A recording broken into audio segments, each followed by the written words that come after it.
नमो भगवते वासुदेवाय नमः। जय माता दी। दोस्तों, आज के इस खास वीडियो में हम दिव्या ज्योति चैनल के माध्यम से सुनेंगे हुई अष्टमी व्रत कथा।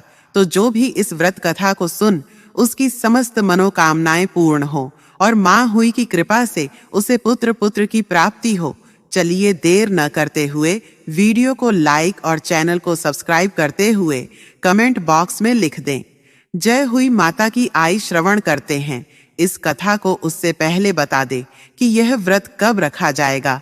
तो प्रिय भक्तगणों, इस साल यह व्रत 24 अक्टूबर को रखा जा रहा है। इस व्रत में अहोई माता की पूजा की जाती है। इस दिन महिलाएं अपनी संतान के लिए निर्जला व्रत करती हैं। शाम को तारों की छांव में कथा सुनकर तारों को अर्घ्य देकर व्रत खोलती है। कई जगह तारे निकलने के बाद अहोई माता की पूजा शुरू होती है। पूजन से पहले पूजा वाली जगह को साफ करके पूजा का चौक पूर कर एक लोटे में जल भरकर उसे कलश की तरह चौकी के एक कोने पर रखते हैं और फिर पूजा करते हैं। इसके बाद अहोई अष्टमी व्रत की कथा सुनी जाती है।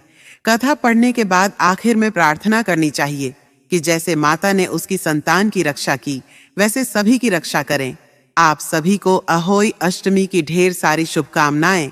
अहोई माता सभी की संतानों की रक्षा करें और निसंतानों को संतान सुख प्रदान करें। अहोई अष्टमी हिंदू धर्म में माताओं द्वारा अपने पुत्रों और अपनी संतान की लंबी आयु और सुखमय जीवन के लिए रखा जाने वाला एक महत्वपूर्ण व्रत है।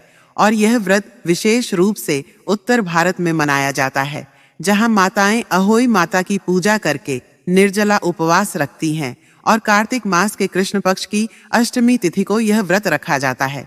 दिन भर उपवास रखने के बाद शाम को तारों की छाव में अहोई माता की पूजा करके तारों को अर्घ देकर व्रत की कथा पढ़ी और सुनी जाती है और उसके बाद व्रत खोला जाता है।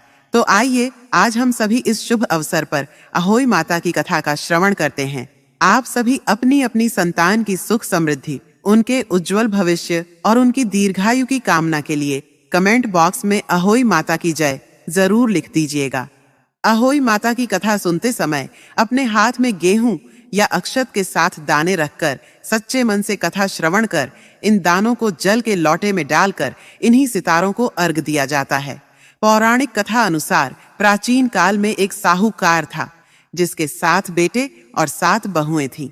इस साहूकार की एक बेटी भी थी जो दीपावली में ससुराल से मायके आई थी।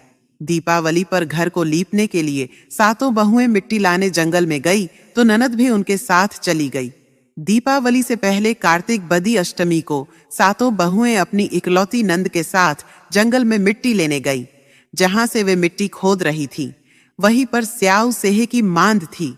मिट्टी खोदते समय ननद के हाथ से सेही का बच्चा मर गया। इससे क्रोध में आकर स्याऊ माता ने ननद से कहा कि अब मैं तेरी कोख बांधूंगी। तब ननंद अपनी 7 भाभियों से प्रार्थना की कि तुम में से कोई मेरे बदले अपनी कोख बंधवा ले।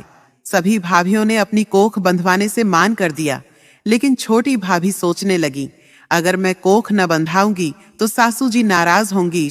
ऐसा विचार कर ननंद के बदले छोटी भाभी ने अपने को बंधा ली। उसके बाद जब उसे जो बच्चा होता वह 7 दिन बाद मर जाताश। एक दिन साहूकार की स्त्री ने पंडित जी को बुलाकर पूछा कि क्या बात है, मेरी इस बहू की संतान 7वें दिन क्यों मर जाती है। तब पंडित जी ने बहू से कहा कि तुम काली सुरही गाय की पूजा किया करो। उन्होंने बताया कि दरअसल काली गाय स्याऊ माता की भाईली है, वह तेरी कोख छोड़े तो तेरा बच्चा जिएगा। छोटी बहू ने पूरी लगन से गाय की सेवा की। एक दिन गौ माता बोली कि मेरे जागने से पहले कोई रोज मेरी सफाई कर जाता है, सो आज देखूंगी। गौ माता खूब तड़के जागी तो क्या देखती हैं कि साहूकार की के बेटे की बहू उसके नीचे सफाई आदि कर रही है। इससे गौ माता प्रसन्न हुई और बोला कि मैं तुझसे प्रसन्न हूं, तुझे जो चाहिए वो मांग ले। तब साहूकार की बहू बोली कि स्याऊ माता तुम्हारी भाईली है और उन्होंने मेरी कोख बांध रखी है, उनसे मेरी कोख को खुलवा दो। गौ माता ने कहा, अच्छा। तब गौ माता 7 समुद्र पार अपनी भाईली के पास उसको लेकर चली। रास्ते में खड़ी धूप थी, इसलिए दोनों एक पेड़ के नीचे बैठ गई। इतने में वहां एक सांप दिखाई दिया। उसी पेड़ पर गरुड़ पंखनी के बच्चे थे। सांप गरुड़ पंखनी के बच्चों को मारने लगा। तब साहूकार की बहू ने सांप को मारकर ढाल के नीचे दबा दिया और बच्चों को बचा लिया। थोड़ी देर में गरुड़ पंखनी आई तो वहां खून पड़ा देखकर साहूकार की बहू को चोंच मारने लगी। तब साहूकारनी बोली कि मैंने तेरे बच्चे को मारा नहीं है, बल्कि सांप तेरे बच्चे को डसने आया था। मैंने तो तेरे बच्चों की रक्षा की है। इससे गरुड़ पंखनी प्रसन्न हुई और बोली कि मांग क्या मांगती है। वह बोली, 7 समुद्र पार स्याऊ माता रहती है, मुझे तू उसके पास पहुंचा दे। तब गरुड़ पंखनी ने दोनों को अपनी पीठ पर बैठाकर स्याऊ माता के पास पहुंचा दिया। स्याऊ माता उन्हें देखकर बोली कि आ बहन, बहुत दिनों बाद आई। फिर कहने लगी कि बहन, मेरे सिर में जूं पड़ गई है। तब सुरही के कहने पर साहूकार की बहू ने सिलाई से उसकी जुएं निकाल दी। इस पर स्याऊ माता प्रसन्न होकर बोली कि तेरे 7 बेटे और 7 बहुएं हों। साहूकारनी बोली कि मेरा तो एक भी बेटा नहीं, 7 कहां से होंगे। स्याऊ माता बोली, वचन दिया, वचन से फिरूं तो धोबी के कुंड पर कंकरी होऊं। तब साहूकार की बहू बोली, माता बोली कि मेरी कोख तो तुम्हारे पास बंद पड़ी है, जा तेरे घर में तुझे 7 बेटे और 7 बहुएं मिलेंगी।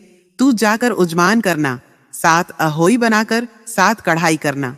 वह घर लौट कर आई तो देखा 7 बेटे और 7 बहुएं बैठी हैंश। वह खुश हो गई। उसने 7 अहोई बनाई, 7 उजमान किए, 7 कढ़ाई का।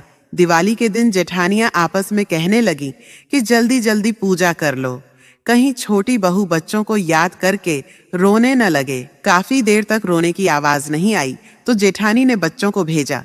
बच्चों ने देखा और वापस जाकर कहा कि चाची तो कुछ मांड रही है, खूब उजमान हो रहा है। यह सुनते ही जेठानियां दौड़ी दौड़ी उसके घर गई और जाकर पूछने लगी कि तुमने कोख कैसे छुड़ाई। वह बोली, तुमने तो कोख बंधाई नहीं, मैंने बंधा ली। अब स्याऊ माता ने कृपा करके मेरी को खोल दी है। स्याऊ माता ने जिस प्रकार उस साहूकार की बहू की कोख खोली, उसी प्रकार हमारी भी खोलियो, सबकी खोलियो। कहने वाले की तथा हुंकार भरने वाले तथा परिवार की कोख खोलिए बोलिए। हुई माता की जय। अगर आपको हमारे द्वारा सुनाई गई है कथा पसंद आई हो तो वीडियो को लाइक करके, दिव्या ज्योति चैनल को सब्सक्राइब करके कमेंट बॉक्स में लिख दे, जय मां लक्ष्मी।